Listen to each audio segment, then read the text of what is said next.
If you've ever been out to dinner with some friends and you're telling them something about your relationship, and one of your friends says, "Wow, that's really controlling," you may find yourself kind of startled. You kind of wake up and you'll probably make an excuse for them. No, it wasn't controlling, it was this or this. But control issues in a relationship usually show up pretty early. And the problem with them is you don't really understand you're in a controlling situation until you've been with this person for a long time. And then you start realizing, my gosh, like, is it unsafe? Is this a reason to end this relationship? In dating, I think absolutely, if you're being controlled, it's important that you wake up early and you tell the other person. The idea with control, though, I think it's depicted in society and movies and books as always being the guy. But this isn't true. Women exert as much control in a relationship as men do, and in different ways. But when they're in therapy, one of the most important things is that therapist that's working with them realizes that this is a control issue and is able to point it out to the person. Because once you're in it, you oftentimes don't know that you're in it. I want to give you some guidelines. These are basically things that show up that depict to me that a couple, that one partner is being very controlling. But if you're experiencing any of these, then I think it's a good idea to talk to your partner about it, maybe reach out and get help with a professional, depending on how invested you are in the relationship. The first one is your partner's reaction to any situation is more terrifying than the situation. Whatever happens to you, when you tell your partner, they get over, like they're overreactive. They almost make you feel so shameful or so stupid or so whatever else. They're so upset about it that you don't want to tell them.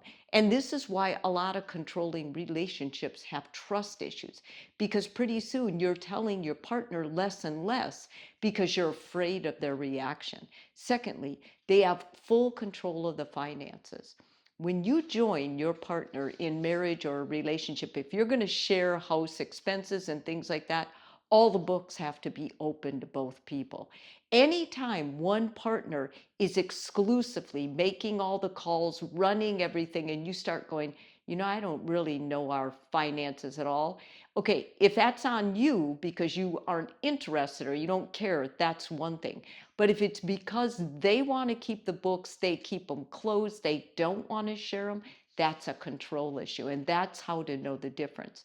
They're uncomfortable to be around. Controlling people, they're just not fun. We had really good friends, and the husband was a control freak.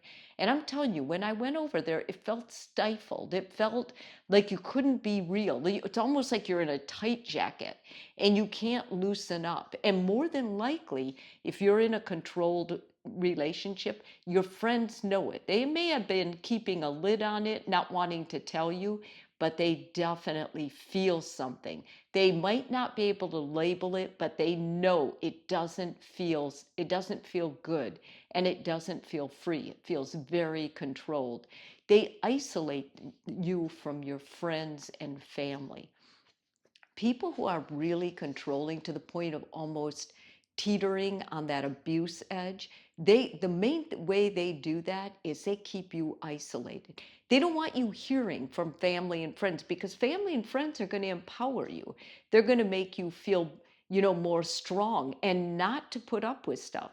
They don't want that. So usually one of the tactics they do is they try to pull you away from the people that are closest to you, or they just try to make it extremely inconvenient.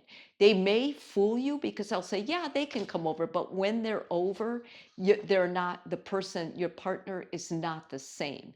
And then when your family says something, oftentimes you'll stick up for your partner. So depending on how long you've been in this relationship, your family may shut down. They may not say what needs to be said to alert you to this type of behavior.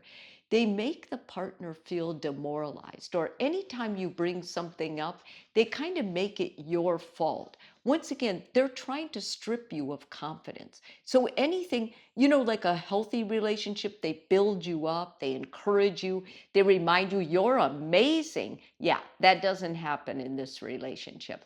But it's quite the opposite. They want to kind of minimize you or make you feel ashamed for certain responses you do. They make you always kind of fear that they could leave. There's always something dangling. Like if they were to leave, you'd say, well, I knew I did this and that really hurt their feelings. When someone does that to you, that professes that they're your partner, they love you, okay, there's something very wrong. And you have to know that up front.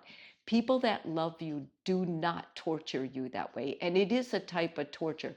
That's an abusive tactic, and it's a manipulative tactic that control freaks often use. If you're with this kind of person, you have to sit down and question yourself. What are you doing? What is your part in this? And then are you feeling threatened? Are you feeling unsafe? Since you've known this person, do you feel stronger in yourself or do you feel weaker? And that is the ultimate question. Whatever the answer is to that, if you're married, therapy is in order, you should go. The therapist will guide you depending on the severity of the control, whether you need to leave the relationship. But if you're not married, if you're dating, I think the big question is how much have you invested and is this really what you want? Because control freaks usually don't change unless they love you more than they love this behavior. And many times they're so deep into the behavior that they will have convinced themselves that you're the problem and they're not. And in that case, you need to get out of this relationship.